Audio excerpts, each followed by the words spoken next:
Hello, Yes But Why listeners. This is your host, Amy Jordan. Welcome to Yes But Why, episode 261, my conversation with filmmaker Frankie Frain. But first, let's talk about our sponsors. Today's episode of Yes But Why podcast is sponsored by Audible. Get your free audiobook download and your 30-day free trial at audibletrial.com/yesbutwhy. You get a free audiobook and access to hundreds of books and podcasts, all included with your membership. Come on, get Audible. Yes But Why podcast is also sponsored by podcastcadet.com. Podcastcadet.com is all about assisting people with their podcasts. My husband and I want to help you find the right podcasting path for you. Connect with us now at podcastcadet.com. Use promo code YBY20 and you'll get 20% off the first service or workshop you buy. This week on Yes But Why, I chat with Frankie Frain, award-winning filmmaker, YouTube content creator, and head of Red Cow Entertainment. Frankie talks to me all about his love for making movies. We also discuss technology, Lord of the Rings, and mac and cheese. I now present to you Yes But Why episode 261. Filmmaker Frankie Frain on telling stories and getting the job done. Enjoy!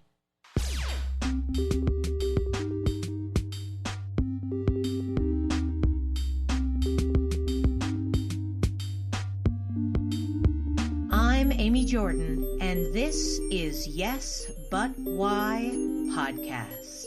Yeah!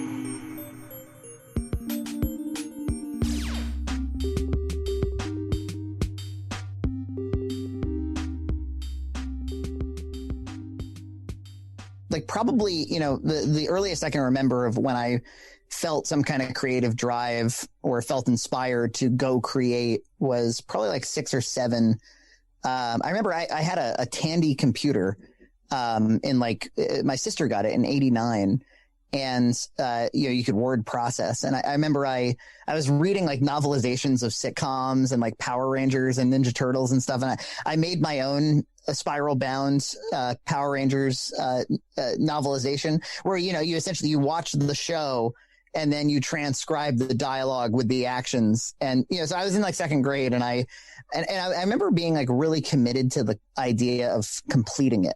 I have a vivid memory of it being like a hot summer day and there was other things to do besides finish a book no one was going to read. But I got really into, I think I was really attracted to the idea of a professionally made product of some kind, something not that wasn't only artwork, but something almost viable that could be consumed by somebody else. Because I think when you're growing up, the first time you hear the word art or artwork, you're generally talking about macaroni pictures or drawings with crayons and that sort of thing. And this was like, oh, but with the computer, with the technology, I can produce something, more developed. And so I remember that. And then I became aware, I think I had read a play or probably not a screenplay, but something that was a format that showed like character dialogue and action between character dialogue. And so I wrote a few little things like that just to play with the idea. And then, animation was interesting, right? Again, there was the technology component. I ended up, my career now is in technology. I'm an IT director for a college, but so the technology aspect to it never went away. But if you skip forward in time, it was around the time I saw South Park where I came to learn that these guys animated this show with construction paper. That captured my imagination, where it was, I was aware of what stop motion animation was, but it was like, yeah, but what if it was even cruder? What if the barrier of entry was even lower, where you could actually, just cut out some characters, and as long as it's funny, as long as it's interesting, as long as it's derived from real life in some way. So I started writing little scripts and doing animations in that construction paper style. And I remember now we're in like, I'm like 11 or 12. And every time somebody says something funny, every time there's a serendipitous situation, I'm mentally cataloging it for like, oh, maybe I could factor that into a narrative somewhere. Like now nothing is going to waste all of a sudden. Like I start getting into that mode. And then, exactly. You're like a tiny child with like a joke notebook where you're all yeah, that is funny. Yeah. It was looking for scenarios, or opportunities. I was learning about parody. And this is, around the time of early internet where there was no YouTube, right? It wasn't like there was like this rich, vibrant, world of people uploading, but there was like E-Bombs world, and there was some of this sort of subversive internet stuff. So, and then because of the South Park link, I became aware of the fact that Trey Parker and Matt Stone, the creators of South Park, they had made a film in college. It was like their college thesis film. And so it was at a Blockbuster, strangely enough, even though it was like this very independently distributed, Troma Studios put it out. And so I rented it. I was at a sleepover in 8th grade, and I said, "Hey guys, we all went out and we're supposed to like rent a movie." And I was like, "Let's rent this one called Cannibal the Musical." And like the mom was like, "All right." And we took it home. Like, all right. Oh my God. Yeah. I think she only saw the musical and not Cannibal. So we went home and we stayed up really late, and we watched it on this old tube TV. Outside of the birth of my child, the meeting of my wife, this is probably one of the most character defining moments of my life. We put on this VHS, and it was this gory scene that started the movie, but it was comedic. It was like it was sort of like Monty Python comic violence. And the TV we watched it on was tuned incorrectly. So the fake blood looked even faker. It was like bright orange, basically. And so it was like, and I remember all my friends were like cracking up at how stupid what they were seeing was, but also how, it was a clever movie. It was a musical. It was a Rodgers and Hammerstein production on top of being, like a Troma B movie. And so they all fell asleep mid-film, and it was almost cliche. Like I'm just like glued to the TV, not because I necessarily loved the movie, though I did, but more because it was the first time I can remember where I saw, it was very clear to me that the people that made this film had fun making it. Like I was seeing the production of the film in much more clarity than the film itself. And I thought, well, again, much like their animation, I was like, well, this is a low barrier of entry. This is something I've always talked about, which is, I think and you've had lots of conversations with creative people, often they pinpoint their moment of inspiration for when they found something that seemed doable. Like, like musicians who found the Ramones or something are like, well, I can play a few chords, it's rare that a filmmaker sees Stanley Kubrick movies and it's like, that's it. I could be a filmmaker too, The barrier of entries is way too high. So, that was the biggie. And then I never could draw or anything. That's part of why the crude animation was attractive. But all of a sudden, this new thing was presented to me, which was like, you just need to take your funniest friends, your most you need to find some creative people at age 12 and get a camera. And at this point, DV cameras were available for $200. I remember I did have a dishwashing job for a whole summer, and I bought this little JVC camcorder, started making movies. And notably, it popped into because of this Cannibal movie, I was like, oh, I should make a feature length film. There's no such thing as a short film. I don't know what that is. I should make an hour, I won't be a real human being until I've made an hour and a half long film. So that was my goal. And I wrote this movie called I Need to Lose 10 Pounds, which was it was a musical about a kid who wanted to lose weight. And it had all the kind of B movie signatures that I had, and now at that time I started to become really interested in kind of, like John Waters and, sort of like grotesque, movies of the 70s and 80s and stuff. And so I was kind of going in that direction. And for the next 6 years, from age 14 to 20, I worked on this I Need to Lose 10 Pounds feature film. And it was reviewed once by somebody as it's like the Lord of the Rings of high school board, film kids. Like, this movie was, I got a lot of very reluctant people to come along for the ride with me. And it did take 6 years. And you see very visibly people going from basically prepubescent to college aged. I had this weird, I don't know. It was like if I didn't finish this film, I was going to die. You know, this kind of irrational commitment to seeing the project out. And there were lots of times where, you know, key people that we had shot lots with were on the brink of dropping out. And I met my girlfriend who would become my wife at age 14. She ended up being a 15-year-old producer on the film, and she continues to produce my stuff to this day. And you know, she has so much to do with, you know, she's so enabling. Like, you know, I was like, I need, you know, I need like some fake dynamite or something. She'd stay up all night making the fake dynamite. Or I need a dummy that we can hit with your dad's Suburban tomorrow. And she would stay up all night building the dummy with me. And it was so, like I said, character defining. I think I knew if you don't finish this movie, you're probably not going to make the next movie either. You know, like it was like a rite of passage. It was you've got to, for your own sense of self, you have to finish this thing. That's the case for all of us.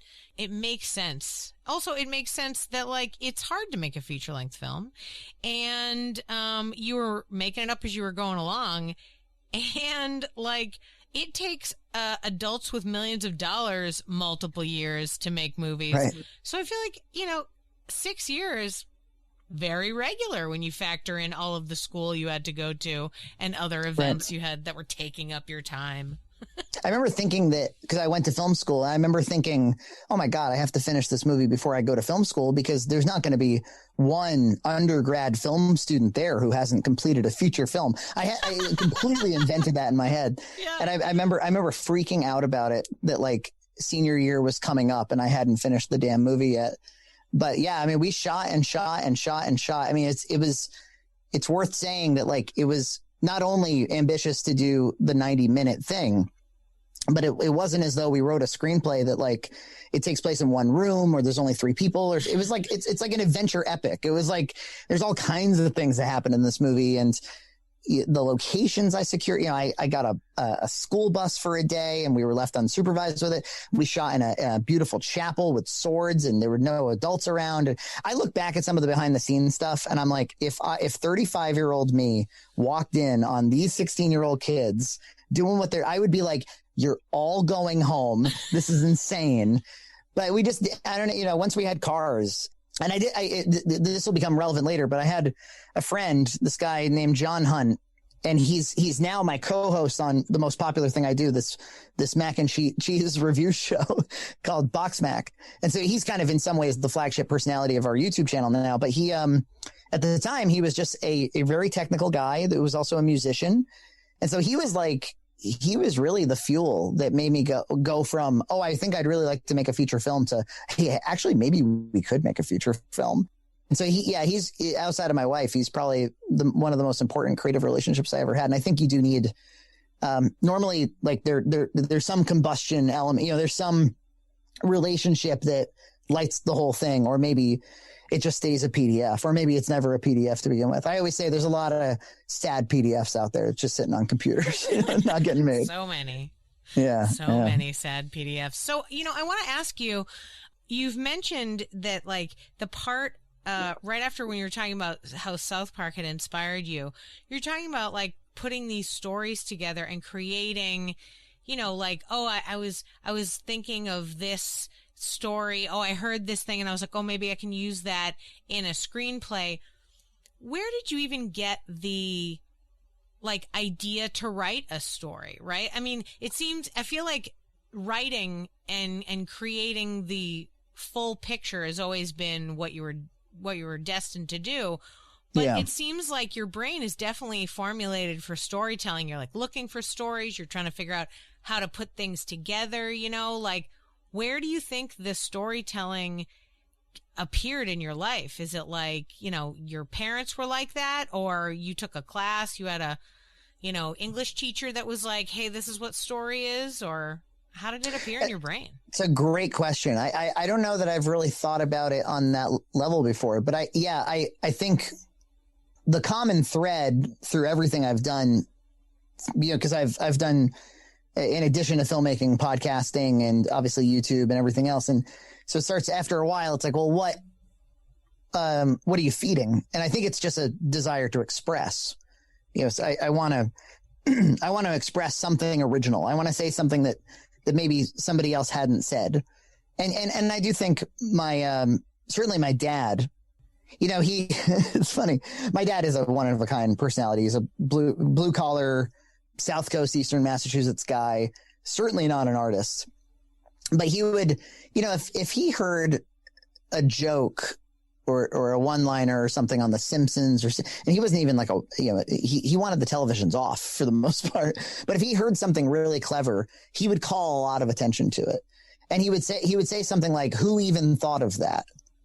Which would inspire me to go like, "Well, why couldn't I think of that?" Like, it was, it really captured his imagination, and so I wanted to capture other people's imagination like that too. And I think like once I saw when I was like a preteen and started seeing parodies, I think parodies and, I'm something of an impersonator. I think that's, to this day, when I hear a really good impersonation, one that completely reveals somebody's personality that otherwise you hadn't noticed, like if there's a super good Bill Maher impersonation or something, like, oh my God, that's not only him, but that's also how he views himself, like it unlocks something. I think it's something like that, but more than anything else, it's just some desire to express and to create. And I think anytime again, pre-internet, anytime there was like a behind the scenes special on TV or make your own, that's what started some of the filmmaking was there. I saw like an ad for like, ingest video into your computer, take your computer and bring video into it and then manipulate the video. And there was just something about it. It was like, you can wait, what? Like I can take something that's linear and make it non-linear and do something, I can mold it like clay. Like how does one learn this magic? And in 2000, there really was no consumer technology for that. I remember we actually found somebody online in the Adobe forums from Quebec who was selling like a capture card, and my dad reached out to him. My dad, who doesn't know what it means when his son says, "I want to make a movie." He reached out to this guy and said, "My son wants to edit the video, and is that something where I could just send you the computer? You could put it all together, and then we'll come up to Montreal." And you'll teach him how to edit the video, and then we'll go away. And we really did that. We showed up to this Canadian guy's house, with his invitation, but it was a stranger online. And I stayed over their house overnight. My parents went off and enjoyed the time in Canada. And I learned how to edit video from a guy named François Dompierre. I've been trying to connect with François ever since. He's a super nice dude. But I really thought that story was going to go a different way. Oh my God. No, I can't believe this guy taught you how to edit video. Yeah. And I spent a weekend with him. To Canada? Yeah. Guys, isn't that crazy? Canada's not close. Canada's not like next door to where he lived. Okay. Like, no, it was a 10-hour drive. Yeah. 10-hour drive. Yeah. Yeah. Oh. And you know what's, I'll say this. There's a fan of ours, because we do mac and cheese reviews, and craft dinner's big up there. And there is a fan of ours who works in the film industry up there, and they all know each other. And he knows François. And he was like, I'm trying, François has not replied to my emails for some reason, but he's in reach. I would love to do a podcast with François Dompierre and be like, look at me now, François. Oh my God, you totally. But he did. That's what kicked me off, was like, it was Adobe Premiere that he showed me. But wow. that was the start of it. Yeah. That is amazing. God bless that man. Like, I can't believe he said yes. Like, right. I can't believe he did it. Like that is so kind. And, like, how much does your dad love you? He drove 10 hours to bring you to Canada to learn how to edit movies. Like, oh, my God, right. That just, like, warms my... We were talking about parenting earlier from our own points of views, but it, like, now that I'm a parent, it, like, really... I'll literally think of things my parents did or said, and I'm like, oh, like, I didn't get it at all in the moment, but now that I'm there, I'm like, oh yeah, that's why I shouldn't have done that. That's the thing. And it is made all the sweeter by the fact that my dad just it's not as though like, he's a thespian and was like, this is in the tradition of our family. Like my dad was a fisherman, and let me introduce you to François. Yeah. François. It was nothing like that. It was like, I found a man who knows technology. Let's send him the computer, and then let's send him you. That's what happened. Let's send him you. Also, another hilarious idea about the idea of right now. Like, can you imagine? Oh God, so it would never happen. It would never happen. But it was. I don't know. I feel like we're going to be open to that in a minute. I mean, people have spent a lot of time with their kids. They're going to be like, "What? He can go to Canada? Someone's going to teach him? Great, whatever. Get him out. Go to Canada. Seems safe there." Send him you. Exactly. Send him you. Oh God, it's so great. And I love the idea that this man like taught you something and then like disappeared from your life. Who knows? Because like I have teachers like that too, where I cannot. When I was a kid, my mom was a teacher, and she started working like immediately after I was born. So like I was always with babysitters, and when I was 6 or 7, there was a nanny after school who took care of me and one other kid, and she legitimately taught me what theater was. Like we did plays, and she showed us how we'd get in costumes, we would do shows for her, and we built the sets and stuff. I would not be doing what I'm doing without her, and I can't find her anywhere. Like I found out, I was like, I know her.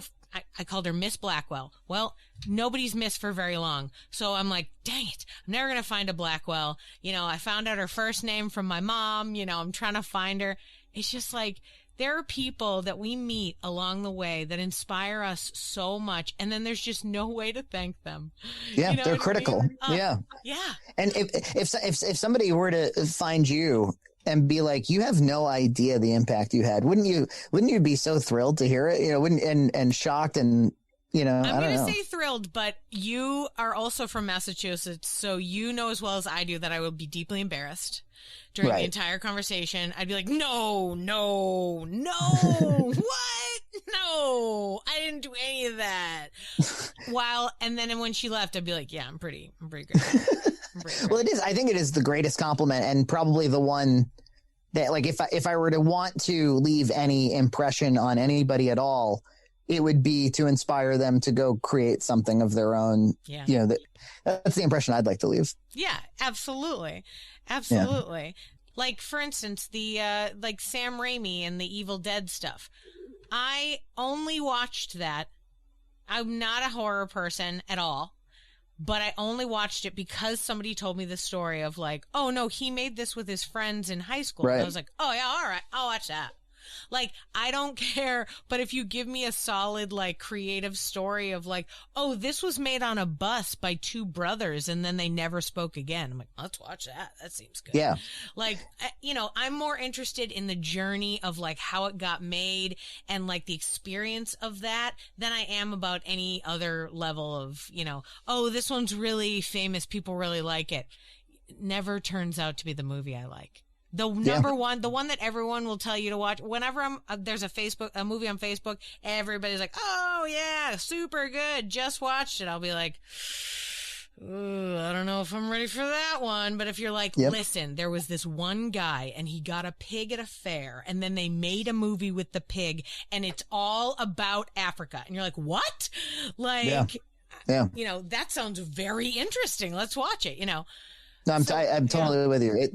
I find myself rewatching making ofs, or I mourn the loss of DVD really, because to me that was like a golden age of, it was also during my formative years, but the ability to consume the movie and then all this supplemental material that acts as like a cool memorialized archive of the film.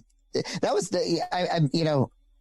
I had more fun making the DVDs for some of my films, and now I still do Blu-rays of our YouTube content just to, I don't know, I have like this irrational fear of like, well, if the internet ever goes down entirely, at least my daughter will have these or something. At least this Blu-ray machine will still work. Yeah, I know the hard drives of raw footage just ain't cutting it,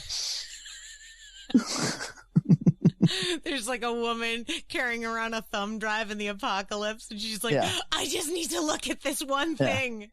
There's no case or insert with a thumb drive, you know? Like, it's just not a finished movie if it's on a thumb drive. That's for sure. God, that's so funny. You know, I love that stuff too. I love the behind the scenes things. Like some of the apps, you know, have that kind of thing. Like Disney Plus, when they released Soul, the new movie that came out a couple months ago, they released it with all this behind the scenes footage, and it was great because when a movie comes out right now, I want to be like, okay, when was it made? Was it made during 2020 or was it made previous? It was made previous. Great. I get it. Hope you guys had a nice time editing when you're at home. That sounds fun. But the idea of Soul, like, so one of the first behind the scenes with Soul is like what we did when COVID hit. And I was like, oh, this was mid production. I'm watching this. Like, because I'm fascinated about the, you know, twists and turns of how people figured out what to do, where they were like, so everything in our lives are completely changed. And we need to continue to make this movie that turns out has to come out in a couple months. Can we do it? Do you have Pixar animators, you know, with render farms in their living rooms and that sort of thing, you know? Yeah. No, well, they even talked about that. They like legitimately shipped their office computers to their homes. Like they like brought trucks and were like, okay, take this from your office, and like brought them their work computers to their homes. And I was like, well, good, because I bet you their home computers couldn't do what the office ones could, right? Pixar money, come on, let's do it. But it's so great. I love this idea of, you know, how it gets created and how it builds. Now, you mentioned both your wife and your co-host are people that you have continued to work with over the years. Do you have more people that are in that circle? Like, is it like the same crowd that you're making movies with over and over each time? Is it more of a community piece sometimes? Yeah, that's extremely important to me, is like the family of it all. Some people, you know, I've known lots of filmmakers over the years, and some have spouses who are completely uninvolved, you know. In fact, in some ways they couldn't imagine being like, you know, I compartmentalize my art life and my spouse doesn't cross over in it or something. And for me, you know, especially when you're embarking on like a feature film or something, it's so all encompassing. It's so night and day, and what you're worried about and what you're involved with, that like to you know, it's a family affair. Now I haven't made a feature since having my child. We do the YouTube stuff, but even the YouTube stuff is a family affair. So that first movie, I'll take you quickly through kind of the evolution of the family, you know, the creative family, what would become known as Red Cow Entertainment, which is our YouTube channel and our LLC for the producers of all these features. The name was coined by John, my co-host. He got it from Newport Creamery, the restaurant out here. He loves the icon of the cow. And he said, well, we'll just make it red and it'll be Red Cow Entertainment. And I didn't want to come up with like a clever production company name anyway. So I was like, let's go with John's. Why not? So that first feature in a bit of creative poetry, it screened and won the Troma Dance Film Festival. Troma was the studio I mentioned earlier. They put out B movies like Cannibal the Musical, which I was inspired by, like The Toxic Avenger, and you know, the Class of Nukem High. They put out all these again, like campy, grotesque B movies that have, you know, now they're doing like a big budget remake with Peter Dinklage of The Toxic Avenger. But they had their own film festival out in at Sundance. It was like essentially across the block from the Sundance Film Festival.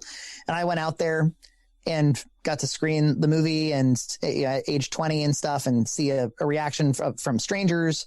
I also forewalled it. I rented my own, you know, college auditorium back home and invited like 250 people and signed DVDs afterwards and did a Q&A and got to kind of like perform as like the local filmmaker. You know, me and my friends were all in like every newspaper for the screening and stuff. We really kind of like invented this mystique around us and the film. I remember my sister was in town. My sister doesn't live here. She was in town to see the movie. And I remember the guy at the gas station was like, are you going to go out and see that movie tonight? And she was like, oh yeah, my brother made that movie. It was this cool I remember the auditorium we screened it in was this like kind of dank. They perform Rocky Horror Picture Show at that very auditorium. And so it was like everything about it felt like the creative vibe we were going for. And Trauma picked it up. They were going to distribute it on DVD, which was like my dream, and it never happened. They just signed it for 20 years and they sat on it until recently. They have a streaming service, and it is on the streaming service Trauma Now. So it finally did release after all these years. That was going back to 2006 when that movie came out. I was like, they were getting close to the 20 years, and they were like, listen, hold on. Yeah. Wait, before we give it to this guy and he actually makes money with it, let's put it on this streaming service, and then we own it still. Right. Right. Oh, man. Yeah, I mean, great though that people can like watch it on a service and like it's there and like represented, right? Yeah, no, it's a trauma movie. It's there's no like nudity in it or even gore, but it is a trauma movie. It doesn't have any of the signatures of a trauma movie, and yet it screams trauma somehow with the humor and the amateurishness, but also sort of like the delusions of grandeur and stuff. It's very much a trauma movie. So I was very excited. So yeah, I talked a lot about how 6 years went by of me just being like, I can't believe I'm not finished with this thing. I remember my family actually did try to intervene several times, and they were like, they're like, what about a short film? Or what about maybe you just call it done now? And I'm like, no, it's not done until all these scenes are shot, but I was really excited to do something else. I was so excited to like, wouldn't it be great to make something else with a new creative team too? Because the creative outside of my wife and John, and some other friends who came, who will kind of always be there. I had just started going to college in 2004. I went to Emerson College for film. Oh, nice. In Boston. And I was meeting all these extremely creative, funny, way more talented than me people that I wanted to put into films. And there was a cinematographer named Doug Bergdorf who's done very well on Vimeo since then. And he was my roommate, and he was willing to shoot something for me. And there's a couple of other guys who've gone on to become, pretty big screenwriters and stuff. So I was like, let's make another movie. And the one I came up with, because I hadn't grown out of my camp phase yet, was this movie called Abo the Hue Monkey. It was about a half man, half ape, and played by me. And we actually, I found I got in contact with somebody who was from our area who was going to the Tom Savini School of Makeup in Pittsburgh. Wow. And it's so crazy because they had all of these, they had Hollywood talent teaching at this thing. Savini himself showed up all the time. They had the means to create prosthetics. They had talent, of course. They were regularly making, mock-ups of The Predator and Jason and all this. Like, if you walk through the place, it's just like a museum of cool stuff that these students were doing. But what they were missing was there was no local film school. So there was nobody that wanted to make a movie near them. They just had like a solution without a problem.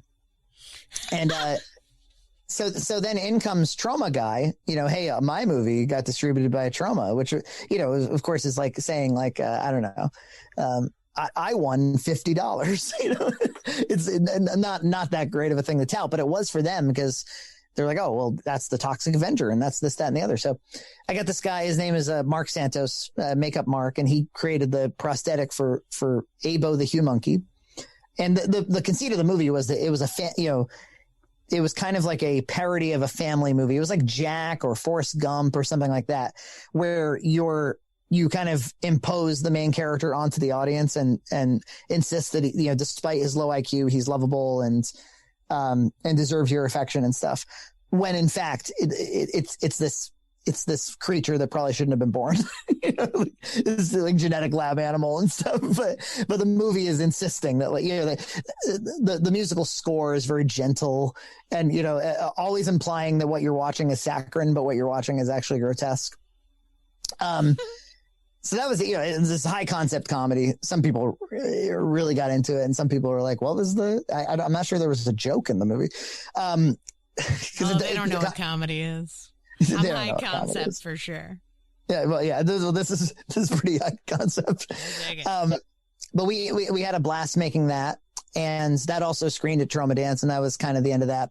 I went to Los Angeles right after that, thinking that I was going to try to start some kind of film career and that maybe my wife, who was a nurse, would come out and live with me. Oh, like straight out of college to LA. Yeah, well, Emerson has this Los Angeles program where they sort of they foster that. So if you're a film major, you're sort of supposed to graduate out there. Oh. You get an internship. I had an internship at 20th Century Fox, which was like, I actually got to hang out on the lot and go to table reads and all this. Although it was during the writer's strike of 2007. So they were actually coming, they were coming to the interns and asking for reality TV show ideas. And I had one. I said, what about a show called Stink Pot? And the concept is, you've got to try to survive in society at your smelliest. And so, so there's these challenges, like you go to the movies covered in garlic or something. And, and if you lose your date or you lose your job or something like that, then of course you're voted off the island. You get pushed into a giant laundry machine or something and you're off. And they were like, all right, we'll take Stink Pot under consideration. This is why there's a writer's guild. Like, when's the strike over? Yeah. Like, we're not paying him anything, right? God, no. So Los Angeles was not for me. It was, the traffic is horrible. This was right around the time YouTube was coming out. So there still wasn't like a really clear alternative for people who didn't want to work in the industry. There wasn't a clear, like, oh, if I want to exhibit work, I can just do it online and I'll probably find some kind of audience. There wasn't anything like that. So it was very disheartening to discover that my Massachusetts sensibilities weren't compatible with Los Angeles sensibilities. And I really I wanted to go home and make films with people who loved me and people who had shown up to that point that they loved me enough to get into some really crazy situations and really commit a lot of their time to some really ludicrous movies. So I came back and I made a drama comedy called Sexually Frank, which did very well. It screened at the Sydney Underground Film Festival and it won their Director's Choice Award. And it went to the Cine King New York City Film Festival. We got to screen it at quite a few places. It's about, it was semi-autobiographical. It was about some of these people in my life that I really care about and explored relationships, friendships, sexuality. It was shot in 2010. And I would say it was probably, it wasn't straight up mumblecore, but it was of that era. It's a 2010 movie. It's funny to think like 11 years ago that there was a type of movie, but there was. And we made one of them. Types 10 years later. Yeah. Like I'm often telling people, listen, don't try to take in and understand what's happening right now. We will know when the Netflix documentary comes out. Yeah, they'll tell us what happened. We're like, oh, okay. Oh, that's why people were mad. Oh, okay. Sure. Right. Yeah, makes sense. I get that. Man, yeah, I mean, I love the progression of your movies, like so far that you've told me about, because I feel like you're working through your own, like growing up as you're moving through this sort of thing. Like, your first movie being like the wild high school movie made by a bunch of friends, classic. And also like as mentioned, all these other filmmakers that we've both enjoyed who also made stuff in high school. And then you're like, oh, that's so cool. It is cool because it's this labor of love that's not like a studio putting money into something because it seems like it'll probably be a cash cow. It's like people who care making something and creating something. And one thing that's really struck me about your experience is that like it seems like now Emerson, great college, so post college clearly you've got some schooling, but like previous to college, you were doing these things without anyone having taught you. I mean, admittedly, all props to François with reference to the editing, but like the things like with the marketing, like renting a theater and doing, and like even applying to a festival. Like I didn't know there were festivals to apply to. You know what I mean? Like I didn't even know there were internships I could have until I went to college and somebody was like, No, actually, no, let's be real. I didn't know because somebody in my college told me. I knew because my uncle, who is an adult actor, was acting at the theater festival. And I was like, wait, that's a thing I could do? And he was like, yeah, you can. So, like, people aren't handing out this information. How did you know how to do any of this? Like, just from behind the scenes stuff, just from watching other people make it? Like, well, yeah, I mean, DVDs were instructional for sure. I mean, I think you would find a lot of filmmakers my age probably would talk a little bit about those deluxe versions of the Lord of the Rings DVDs. You know, of course, those are $300 million movies. And I mentioned Lord of the Rings in jest earlier, but Peter Jackson put out, like, you know, 3 discs per movie of here was the post-production process. Here was the pre-production process. Here was the story writing process. And oh my God, you just suck that up. Like, and it's definitely not, it wasn't the case that I was off to the races, and those 6 years were a film school for sure. I shot, I think the initial cut of the movie, if of my first film, if you cut every scene together, a la Zack Snyder, I believe it was, you know, the Frain cut, if you will. I believe it was like 2.5 hours or something. And I remember I had a friend who was not a filmmaker. He was an athlete. He was like, he didn't get, you know, but he was willing to sit down and watch the movie with me a few times.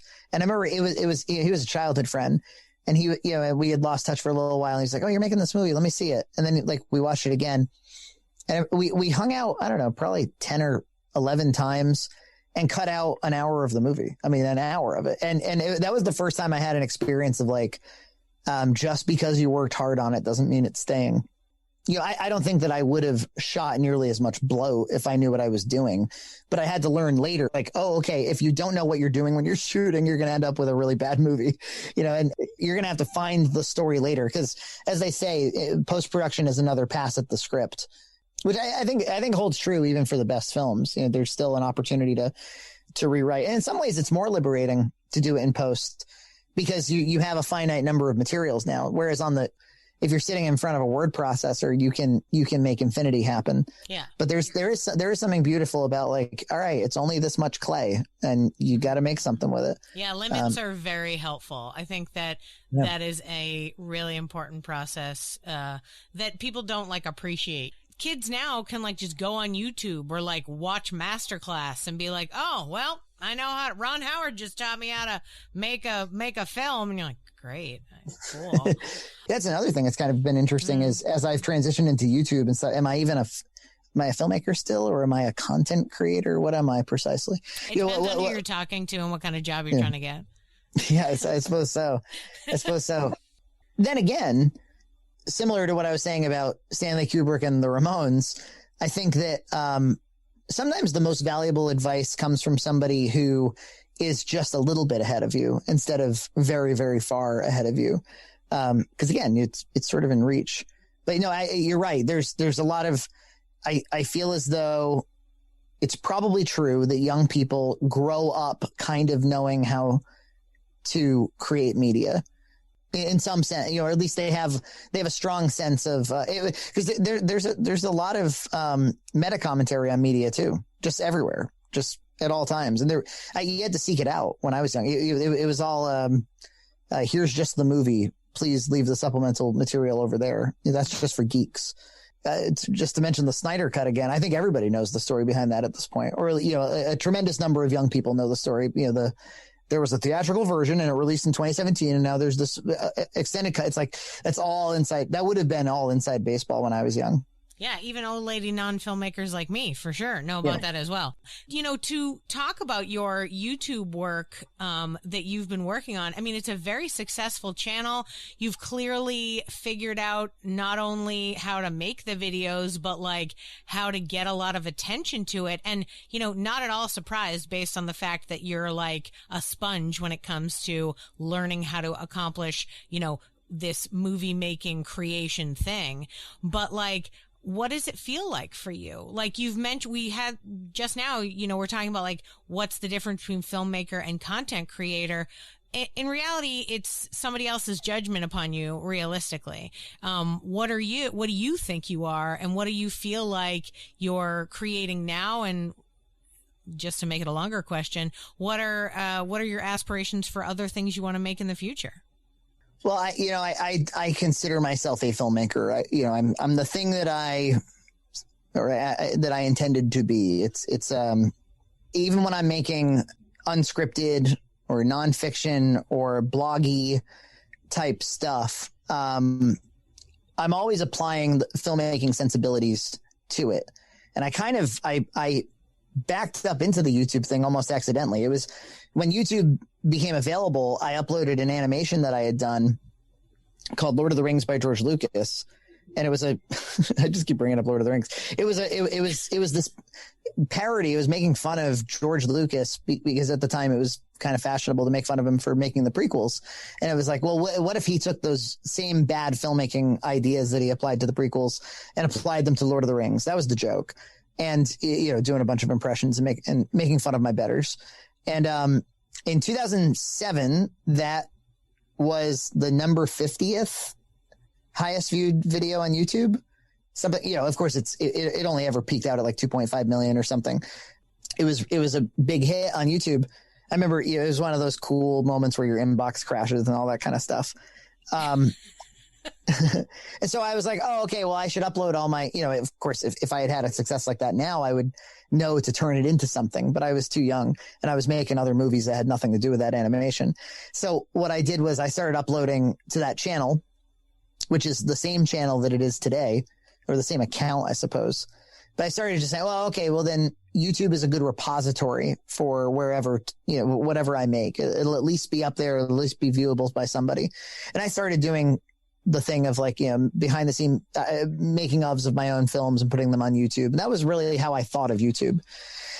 And then when we finished Sexually Frank, I thought kind of similar to, you talked about, podcasting network and sort of aggregating other talent and how can we enable other talent? How can we put creative tools in other people's hands, or how can we take what we've built and give it to other people? I started to kind of get that idea too. Now I was 3 films deep and I said, well, it'd be really fun to podcast regularly with some, we've got all this equipment hanging around and we're between projects. That would be cool. So start podcasting. I did one called Discount Film School, which was I'd say similar to conversations like this, where I just seek out everybody in my life that's made something cool, or that I feel like I have something to learn from them. And, I've done 60 episodes or so. Most recently I spoke to Freddie Williams, who draws for DC. Currently he does Batman versus Ninja Turtles, and a fascinating guy. But so I started doing podcasting, and then it was out of that we ended up making another feature, this movie called Having Fun Up There, which I'll only mention to say it was the first thing that I did where I directed and I didn't write. There was somebody who had written a short film that I had read, who I went to school with. We weren't friends, but I really liked this short film, and I was like, I'd like to adapt that into a feature. It was about music. It was about an aging musician who it's becoming clear to them that this is never going to be their career, and what's going to become of that. The movie's called Having Fun Up There. It comes from, how did you like my set? Well, it really looked like you were having a lot of fun up there, and that's like the only feedback they have. So made that movie, and as a matter of fact, that screened at the Austin Film Festival. And so I got to come out and visit you folks and screen. That was a great experience. I loved coming to Austin. I loved screening at the Austin Film Festival. So I was in this vibe where I was like, oh, we don't have to just make feature films, and it doesn't just have to be vanity projects for Frankie Frain. It can be, I produced somebody else's short around that time. Just kind of lent them resources, and then sometime in the middle of all the podcasting, John said, hey, I got this like dumb idea. We could probably shoot it on phones, but like, what if the two of us always loved macaroni and cheese. Like it works its way into dialogue in all the movies and stuff. It's just this kind of running theme in our lives for some reason. And he said, what if like, this is like 2014. He goes, what if we, he said, I'll shoot it. Maybe I'll even edit it. Cause I up to that point, I was the editor on everything. He said, what if we just try like a different macaroni and cheese from the supermarket every week. We just see if we can try them all. Maybe it's 20 episodes or something. I said, oh yeah, okay, sure. He said, yeah, we see each other every Sunday night anyway for dinner. Like we'll shoot in our in your kitchen or something, and it'll almost be like a bonus feature of the podcast. That was how we were thinking about it.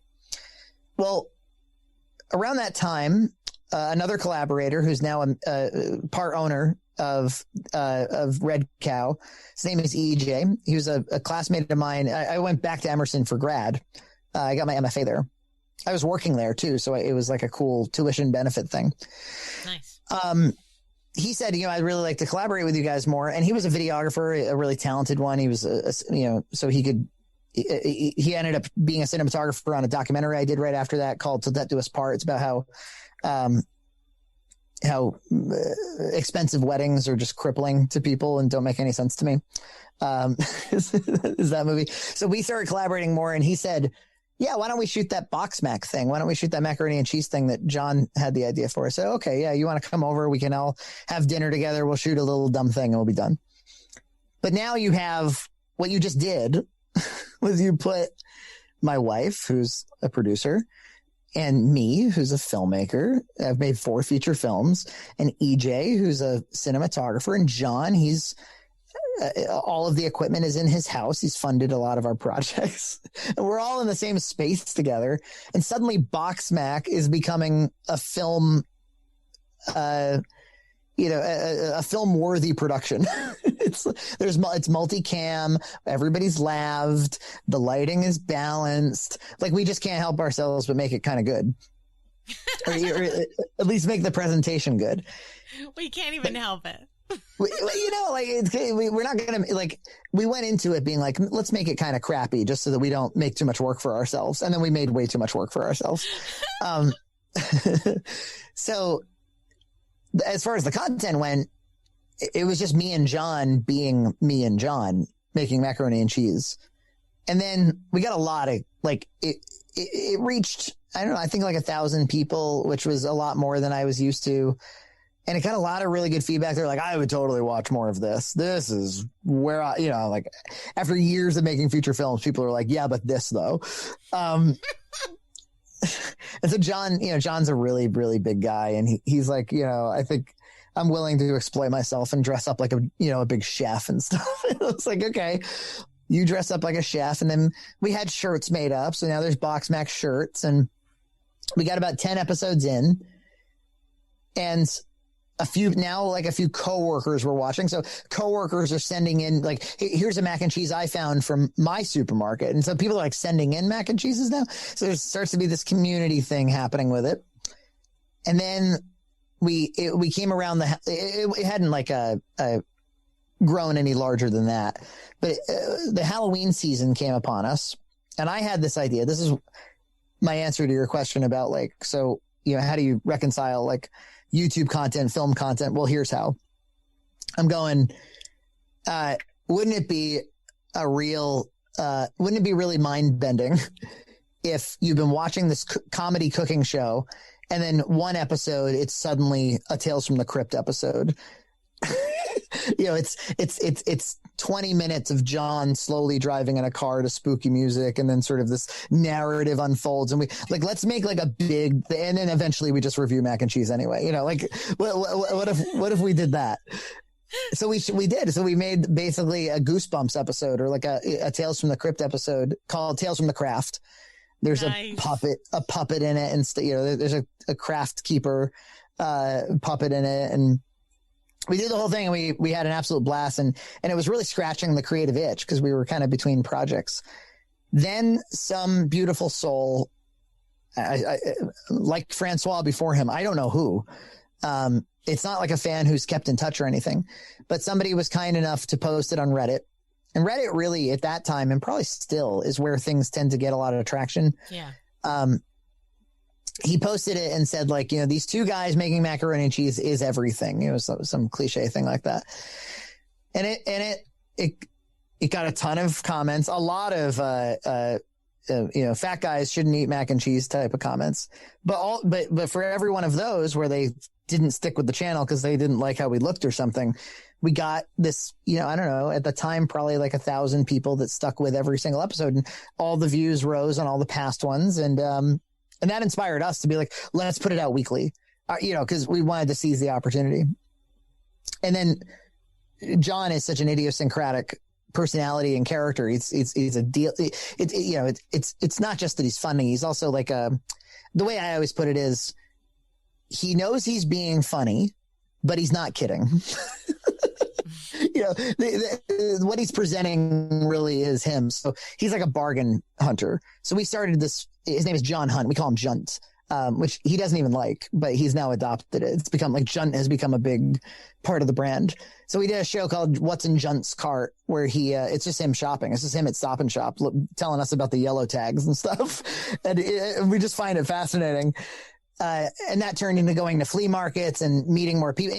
Our whole world's kind of opened up because suddenly we were putting out video for a few years. We were putting out a video every Tuesday and every Sunday. Now this is with full-time jobs, mind you. I didn't have a child yet for a lot of it, but every Halloween and Christmas seasons, we would put out big holiday specials. We were just very we overgave. We were slobberingly grateful to every fan that we had. Started receiving mac and cheeses from Germany, Scotland, Japan.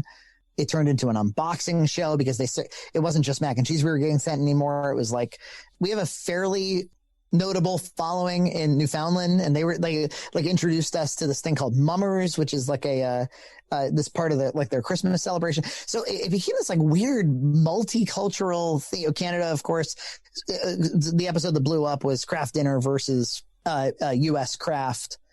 Then there was a few other YouTubers who were really popular. There's one in particular called Bam Lounge that had like over 1 million subs, and they're massive fans of us. They don't miss a video.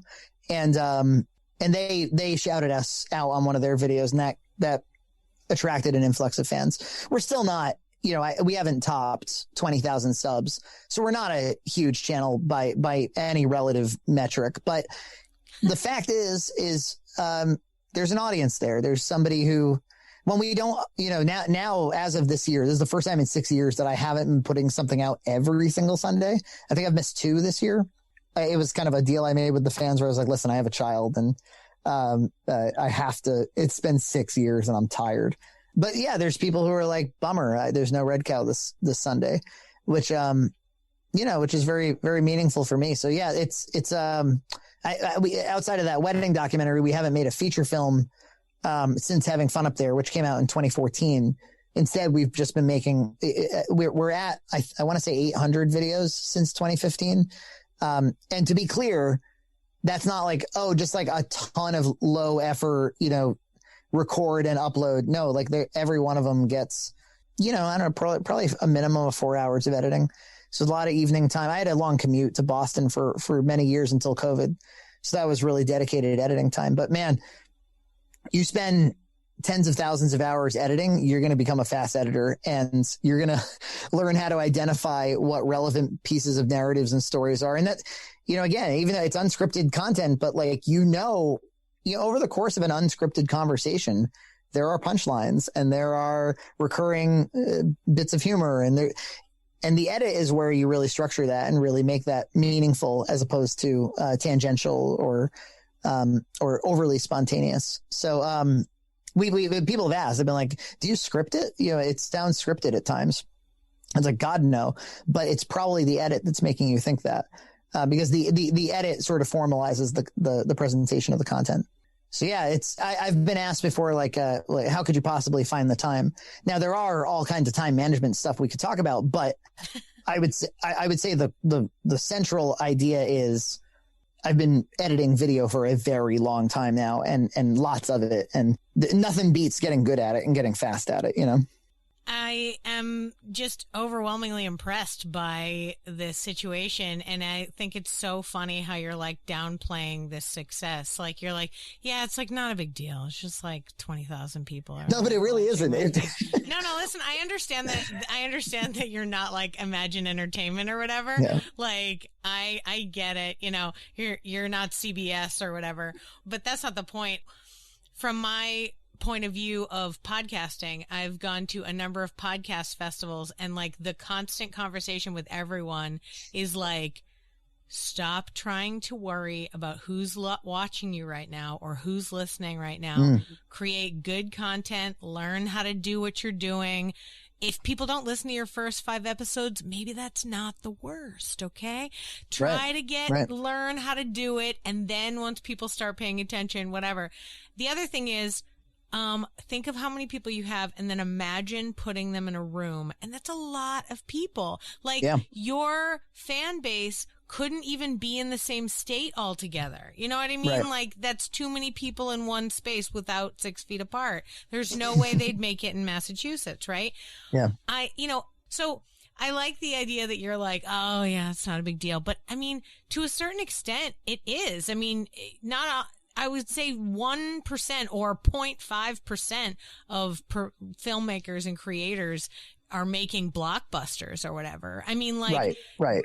How many people really, really care about what Zack Snyder had to say with that director's cut? But at the same time, because of the famousness, we're like, yeah, do whatever you want. The rest of us are just creatives, and who cares? Like your crowd is so great. I just love this family aspect, not only of creating your stuff, but also like the community that's watching you. Like, you have such a great thing going, and it sounds so exciting and just like so nice to know that there's these people that, like, when you're saying somebody was like, I'm sad there isn't something on Sunday, like, that's awesome. Like, yeah, it's incredible. I want someone to be like, oh, I missed this. I love this part of your show. Like, what? It's definitely an advantage that that the YouTube format has, which is, even if it's a smaller number, it really, at least in the case of our channel, the engagement is incredibly high. We've gotten to know a lot of these people, like, because they comment every week, and you start to know the avatars. And we have these shows, like we have this Box Mac After Hours show where we read a lot of the comments, or we interact, or we do streams where we'll watch like a marathon of all the Halloween shows the night before Halloween. And I become aware of some of their major accomplishments in life, or some of their tragedies. It's like, they're there for you at that point. They're not there for the macaroni and cheese. It's a common comment where they're like, came for the macaroni and cheese, stayed for the wonderful friendships, or the, whatever. And it all goes back to Cannibal the musical, where it was like, I was watching this ridiculously stupid movie but I was seeing through it and going, oh, but I see relationships, and I see fun, and I see excitement. And so that's where we've landed for now. And like I said, my child, who's now 3, she's growing up in it. She gets to see Dad and his friends make believe, and she gets to make believe a little bit with us. And she really seems to want to be a part of it. I keep hearing her say, like, Dad, like, when can we make a movie? And so I'm sure that if she remains interested, it's the one thing I can offer her. It's like, well, if you need it edited, my God, I can do it quickly. Don't worry. You're going to have some amazing school projects. Yeah, exactly. Oh, man. Oh, hey, thank you so much for talking to me. I just want to ask you one last thing. Like, if there is a young filmmaker coming up now, like, I know that the technologies are different and the environment is different, but with your YouTube experience, like, what do you suggest for them? Like, what do you think they need to do? What would you tell them they don't have to have on their shoulders or worry about that you learned from? Well, so talking about not being worried about who's watching just yet, we danced with the lights off for a long time, like for a really long time. I've met a lot of people who want to make a movie because they want to have made a movie. Like, the thing that they envision, the thing they fantasize about is when it's all done, and how cool it will be to look back on it, or to get to watch the movie, or get to exhibit the movie. Filmmaking is very, very, very difficult. It's incredibly social. I always forget how difficult it is until I start doing it again. And I'm like, oh my God, yeah, this becomes nightmarish quickly. Because at some point you do finish the movie and you forget about it all. It's like what I imagine childbirth is like, or something, where you're just like, oh, I'm just left with the cool thing instead of all the difficulty. So my first bit of philosophical advice is you need to embrace the fact that like the thing that you need to learn to love and need to learn to enjoy is actually the process of doing it. You need to enjoy the nuts and bolts, because the nuts and bolts can't be in your way. Let's put it that way. The mechanics of the thing can't be an obstacle or be annoying or something. You shouldn't be driven by some, intangible marker of success. I think a marker of success would be that you're out there and you're making good use of your time and you're creating and you're expressing. And if you feel the fire burning, then you know that you're good. And if you kind of don't feel the fire burning, then maybe you're just attracted to the idea of it and not really the actual thing. If the fire is in fact burning, I did this later, but I recommend that people do it maybe up front. When I started podcasting, I realized, unless the speakers are particularly polished or can tell stories in a well-structured way or something like that, that an edited podcast is a superior podcast. And just taking audio, so forget the video, take a piece of audio. Let's say you have an hour of audio, people talking or telling a story or something like that. Reducing that down to 10 minutes and making 10 minutes work is a real challenge. But it's a worthy exercise. It's going to get you in the swing of knowing what relevant information is, and how to rhythm, really, because rhythm is so much of why you keep listening to something or why you keep watching something. It's the thing that makes the viewer sit on the edge of their seat, or whatever the audio equivalent of that is. So I recommend experimenting with audio for sure, but in a kind of storytelling, a podcast, I would say. Give that a try before you start intimidating yourself with videography and video editing and all the rest. To use the term from before, the barrier of entry for recording and editing audio is pretty low. Might be a good place to start. And if it's not for you, then video definitely won't be. Yeah. As far as growing an audience and all that stuff. So, okay, now let's assume that you're confident about what you're making. If I had a massive audience, I'd have really good advice on that. But I think producing regularly, uploading regularly, giving yourself some kind of schedule. If you're really confident in what you're making and you're really excited about what you're making, you're not just doing it to check a box or something like that. It sounds so corny or so fake. I think it will find an audience. I think if you're excited about it, if you're thrilled, if you're like, I can't wait to upload this, or I can't wait to shoot this, it's going to find an audience. There's some, people are attracted to enthusiasm, and there's not a lot of genuine enthusiasm out there. Not as much as you'd think. Again, there's a lot of people attracted to the idea of doing it. It seems really cool to do it, but are they really thrilled about what they're working on? Well, that's hard. That's the hard part. So dance with the lights off. That's my advice. And maybe use the building blocks of audio to get some practice.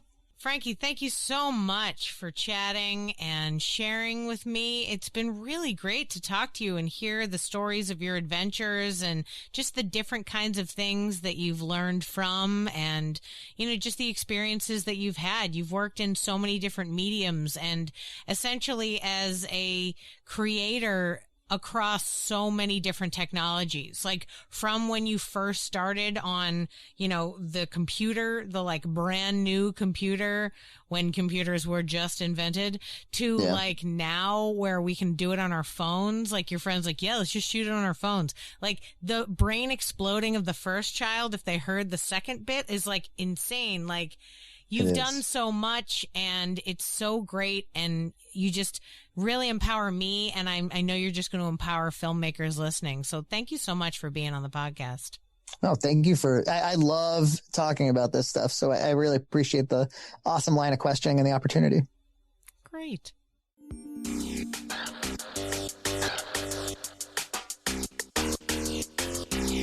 Thanks for listening to Yes But Why Podcast. Check out all our episodes on yesbutwhypodcast.com, or check out all the content on our network, HC Universal, at hcuniversalnetwork.com.